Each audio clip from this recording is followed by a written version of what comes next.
Now, ever since both The Phantom Menace and Attack of the Clones, we have seen two iterations or two variations of Anakin Skywalker being portrayed by Jake Lloyd and, of course, Hayden Christensen, who later took up the role for, of course, Revenge of the Sith and the Obi-Wan Kenobi series, and is now getting a lot more offers down the road by Lucasfilm to portray Anakin once again in upcoming Star Wars shows. This is Mike Zero. Make sure to subscribe if you are new to the channel for future Star Wars updates. Also, by the way, guys, make sure to drop a thumbs up on this video to support the channel. I thank you all so very much for the kind support. It is greatly appreciated. Now, as you all know, Hayden got a little bit of a rough road when it came to Attack of the Clones and Revenge of the Sith. Those movies got a lot of criticism back in the day, only mainly based on the dialogue and how the dialogue was instructed by George Lucas on how it was to be delivered to, of course, the actual camera and to the actors, you name it.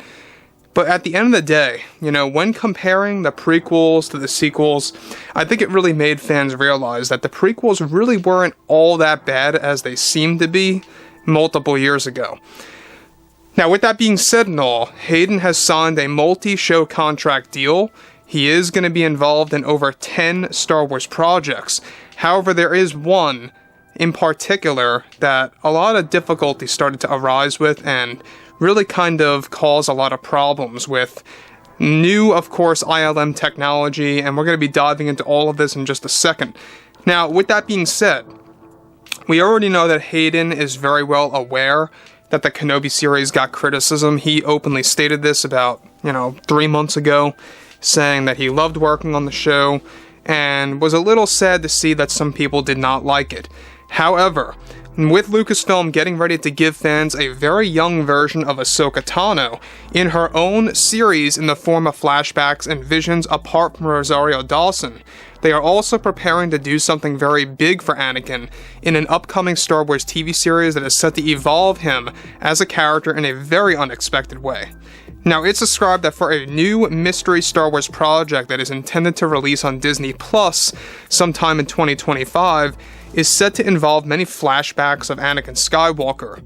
Initially, actor Hayden Christensen was attached to this project that is dubbed as Project Dawn. Now, the series is set to focus on the events during and, of course, before the events of the Clone Wars era, and giving fans different iterations of both Obi-Wan and Anakin after The Phantom Menace. Now, initially, Hayden was attached to this project to portray a teen version of Anakin Skywalker through the use of a new technology by ILM that is said to be revolutionary that can de-age any actor of any age, older or younger. However, the technology is still a tad behind than expected, and Disney already made the call, as well as Lucasfilm, to recast Hayden Christensen as Anakin Skywalker and replace Hayden with somebody else this time around to portray a teen version of Anakin Skywalker. So let me just pause here for a second. Now, this is recasting because Hayden originally was actually meant for this role to play a teenage version of himself. Now, yes, I understand. He's, I believe, 19 in Attack of the Clones, but we're talking about like a young teen of Anakin. We're talking like 13, 14 years old, somewhere around that age is what they are aiming for, alright? So, what they ultimately are trying to achieve here is that they're trying to give us, essentially, a version of Anakin between what Jake Lloyd looks like and between what Hayden looks like, and what that's going to actually entail. So, Hayden was supposed to fulfill this role through ILM's new technology that can allow any young or older actor to become either young or old, no matter what, flawlessly. That's how advanced this new technology is said to be, but it's just not quite there yet, and they don't want to use it until it's perfected. So they're going to put that technology on hold, and instead, they are looking to recast Anakin with an actual actor and placing him in there to portray a teen version. Now, by the way, they are doing the same exact thing with the Ahsoka series. Alright, we have another new actress coming on board. We talked about this already, to take over Rosario Dawson for flashback sequences and to portray a younger version of Ahsoka. We actually talked about this like a year ago. You guys may recall that they were looking at 2 different actresses to portray a younger version of Ahsoka.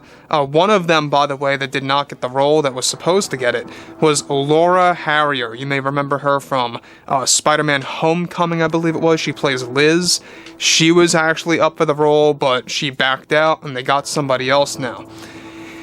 So, there's a lot of things getting done with Anakin Skywalker and how they're going to be able to achieve a teen version of him now. Instead of using that ILM tech, they're now going to be recasting him with somebody else. Now, the story of this show is said to be actually exploring the comics of Obi-Wan and Anakin, alright? Because those actual comics explore that timeline that takes place during Anakin's teenage years, his young teenage years. Now, teen Anakin is set to show fans his life before Attack of the Clones and after The Phantom Menace to properly show fans how Anakin grows into a young adult. Lucasfilm is still creating a list of choices to recast Hayden as Anakin. Now, teen Anakin and teen Ahsoka are said to both be a big focus by Lucasfilm to make happen in the Ahsoka series and in Project Dawn. They are aiming for teen Anakin to appear in the Ahsoka Season 2 as well. So I don't know if you guys knew this, but they are trying to get a Season 2 of the Ahsoka Tano series greenlit.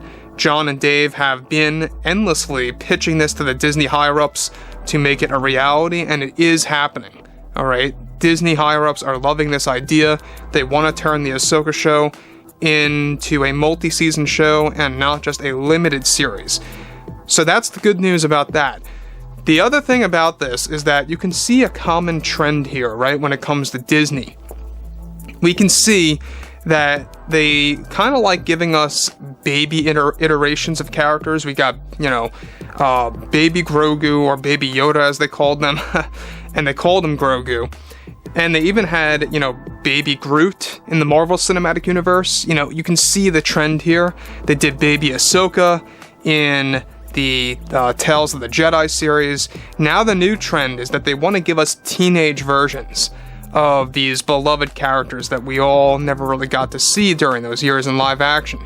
So we're going to see teen Ahsoka in the Ahsoka show. We're going to see teen Anakin in Project Dawn.